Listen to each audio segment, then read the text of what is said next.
നൂല്. ആ സോഫയിലോട്ടിരുന്നേ. കണ്ടോ, ആ വീട്ടിൽ വെച്ച് ചേട്ടൻ എത്ര തവണ എന്നോട് പറഞ്ഞിട്ടുള്ളതാ എവിടാണേലും കൂടെ കയറി ഇരുന്നോടെ. നേരത്തെ മാർഗരറ്റ് ചേച്ചി പറഞ്ഞ ശരിയാ, ആണുങ്ങ കോന്തിന്റെ സ്വഭാവമാണ്. ഞാൻ ഒരു പാവമായതുകൊണ്ടല്ലേ. ഞാൻ തന്നെ പോലെ പാവമായിരിക്കില്ല, പക്ഷെ കള്ളിയല്ല. എന്തിനാ എന്നെ കള്ളിന്ന് വിളിച്ചേ? എന്തിനാണെന്നോ, സ്വന്തം പേരും നാടും പോലും രഹസ്യമായിട്ട് സൂക്ഷിക്കുന്ന കായംകുളം കൊച്ചുണ്ണിയുടെ മൂത്ത ചേച്ചി. അയ്യടാ, അന്ന് പിഷാരി ചേട്ടനൊക്കെ മുമ്പ് വെച്ചു. അയ്യോ പെണ്ണ്, കായംകുളം കൊച്ചുണ്ണിയുടെ മൂത്ത ചേട്ടൻ. ചേട്ടൻ പറഞ്ഞ പതിവ് ഇതാ, നല്ല ഭംഗിയുണ്ടല്ലേ? ഞാനെല്ലാം കേട്ടു. ഞാനും ചെറിയാൻ എങ്ങനാ 5 മിനിറ്റിൽ 10 പ്രാവശ്യം വഴക്കൂടും. പിന്നെ രാത്രി കഴിക്കാൻ എന്താ വേണ്ടത്? ചപ്പാത്തി ആയാലോ? ആയിക്കോട്ടെ. രണ്ടുപേരും എന്നെ ഒന്ന് സഹായിക്കണം, ഞാൻ ഒറ്റയ്ക്കേ ഉള്ളൂ. അതിനെന്താ? ചേട്ടൻ നന്നായി ചപ്പാത്തി വരത്തും. അതെയോ? ആ, അത് കൊള്ളാലോ.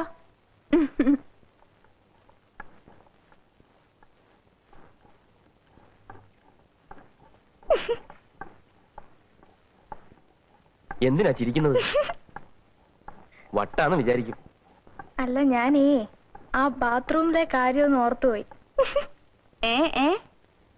എന്താണ് ബാത്റൂമിലെ കാര്യം? ഞാൻ കൂടെ ഒന്ന് അറിഞ്ഞോട്ടെ. അയ്യോ, അങ്ങനെയൊന്നുമില്ല. ബാത്റൂം കഴിയ കാര്യം പറയായിരുന്നു അല്ലേ? വേണ്ട വേണ്ട, എന്നോടൊന്നും പറയണ്ട. സംഗതി ഇവിടം വരെയൊക്കെ ആയി അല്ലേ? അല്ല, തൃപ്തിയായില്ലേ? അവരെന്തൊക്കെ വിചാരിച്ചു കാണും. വിചാരിച്ചിട്ട് പോട്ടെന്നേ. അതേ, പെണ്ണായാൽ നാണം വേണം. എന്താ, ഞാൻ പെണ്ണല്ലേ? അല്ല, പെണ്ണാണെങ്കിൽ മനസ്സിൽ നാണം വേണം, തലയിൽ മുടിയും വേണം. മൊട്ടച്ചി.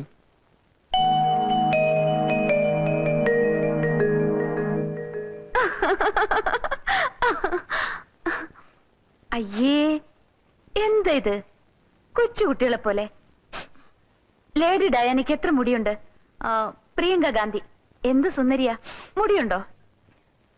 ഇയാളെ കാണാൻ അതിനേക്കാളൊക്കെ ഭംഗിയാ. അപ്പൊ പിന്നെ എന്തിനാ എന്നെ മൊട്ടച്ചിന്ന് വിളിച്ച? ആണുങ്ങൾക്ക് വിവരമില്ലാത്തോണ്ട്.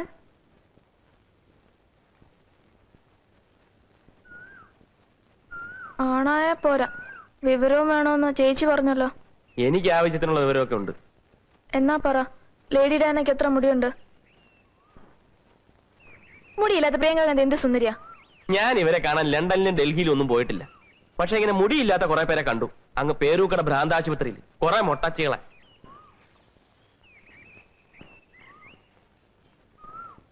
മാർഗരറ്റ്. ഓ മൈ ഡിയർ, ഞാനൊരു പ്രധാനപ്പെട്ട കാര്യം പറയാനായി ഈ സമയത്ത് വിളിച്ചത്. ഇൻസ്പെക്ടർ ഓമനക്കുട്ടനെ പറ്റിയുള്ള വിവരങ്ങളൊക്കെ അറിഞ്ഞിട്ടുണ്ട്. ഹോട്ടലിലാണ് ജോലിയെന്നും ഞങ്ങളോടൊപ്പമാണ് താമസമെന്നും ഒക്കെ. അന്വേഷണം ഇനി മുറുകാൻ സാധ്യതയുണ്ട്. അതുകൊണ്ട് കുറച്ചു ദിവസത്തേക്ക് അവനോട് പുറത്തിറങ്ങണ്ടെന്ന് പറയണം. ഇറങ്ങിയാൽ തന്നെ വളരെ സൂക്ഷിക്കാനും പറയണം. അവരെങ്ങനെ ഇരിക്കുന്നു? അവർക്കൊരു കുഴപ്പമില്ല, സുഖമായി ഉറങ്ങുന്നു.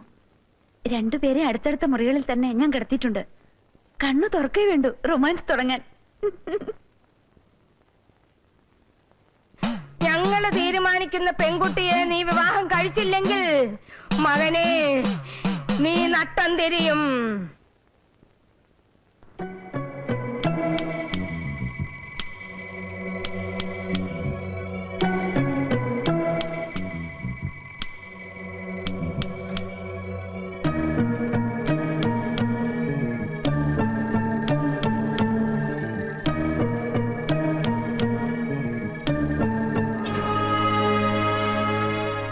പോന്നു? ഞാൻ ബാത്റൂമില്. ബാത്റൂം മുകളിൽ തന്നെ ഉണ്ടല്ലോ, മുറിയിലുണ്ട്. ഞാൻ ശ്രദ്ധിച്ചില്ല.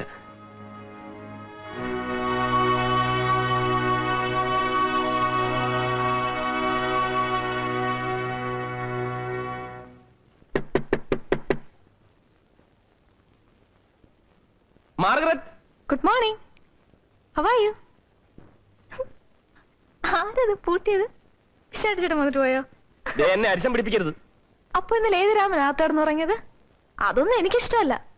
ഇനി ഒരു രാമനെ ആത്തോടക്കാൻ ഞാൻ സമ്മതിക്കില്ല. ആരാ ഇത് പൂട്ടിയെന്ന് പറ. സോറി, പൂട്ടിയ ഞാനാണ്. ചെറിയൻ ഇന്നലെ രാത്രിയിലും ഫോൺ ചെയ്തിരുന്നു. നിങ്ങളുടെ കൂട്ടുതാമസക്കാരിയൊക്കെ ആ ഇൻസ്പെക്ടർ അറിഞ്ഞിരിക്കുന്നു അത്രേ. ഈ ചുറ്റുപാടിൽ രാത്രി ബാത്റൂമിലെന്നും പറഞ്ഞ് പുറത്തെങ്ങാനും പോയിക്കളഞ്ഞാൽ ചെറിയാൻ വരുമ്പോ നിങ്ങൾ രണ്ടുപേരെ റിട്ടേൺ ചെയ്യണ്ടേ? എന്ത് കാര്യത്തിന് എന്നെ വിളിച്ചാ മതി. എന്നെ വിളിച്ചാ മതി. എക്സ്ക്യൂസ് മീ, ഇപ്പൊ എന്ത് തോന്നുന്നു? സെൻട്രൽ ജയിലിലാണെന്ന് തോന്നുന്നു.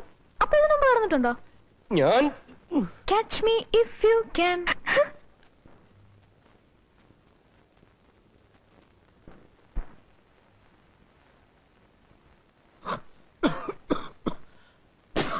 അവിടെ തുപ്പാനുള്ള സ്ഥലമല്ല.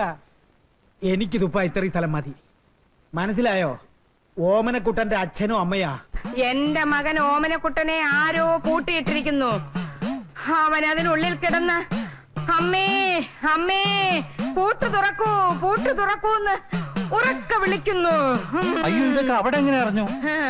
എങ്ങനെ അറിഞ്ഞുവെന്നോ? മണ്ടക്കാട്ട് ഭഗവതിയെ ഉപാസിക്കുന്നവളാണ് ഞാൻ. എന്റെ മകനെ പൂട്ടിയിട്ടത് ആരായാലും ശരി, അവൻ പുഴുത്തു ചാകും. അയ്യോ, പൂട്ടിയത് ഞാനല്ല. പിന്നെ വേറെ ആര്? തുപ്പിക്കോ.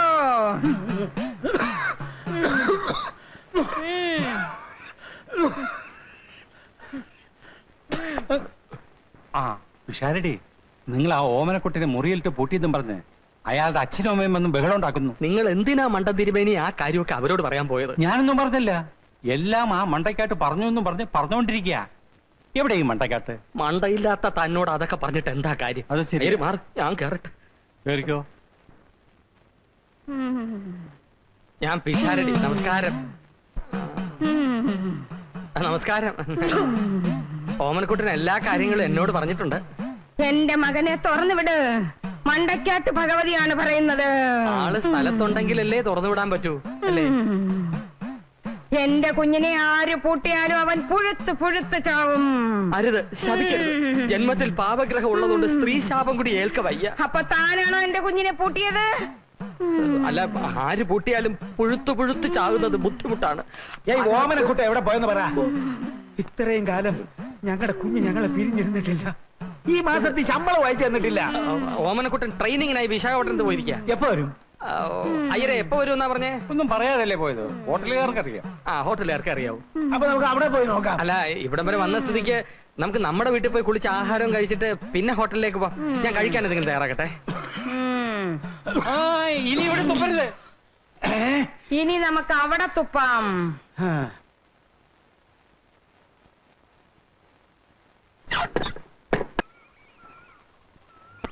ചെറിയാനെ, സംഗതി കുഴപ്പമായി. ഓമനക്കുട്ടന്റെ അച്ഛനെ അമ്മ ഇങ്ങോട്ട് കെട്ടിയെടുത്തിട്ടുണ്ട്. അവന്റെ വിവരം അറിയാൻ ഹോട്ടലിലേക്ക് പോകാൻ പോണം. അവിടെ പോയി സത്യാവസ്ഥ അറിഞ്ഞ ഇപ്പോഴേ 2 അരവട്ട, അത് മുഴുവനാവും. അവര് ഹോട്ടലിലോട്ട് വരട്ടെ, ഞാൻ കൈകാര്യം ചെയ്തോളാം.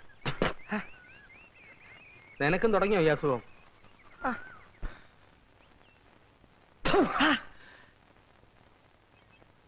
അതൊക്കെ തുടച്ചേടാ, ഉന്നം തെറ്റിപ്പോയി.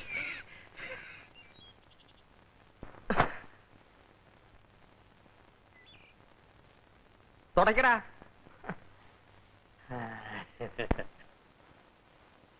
ആ കൊച്ചന്റെ പ്രാക്കായിരിക്കും.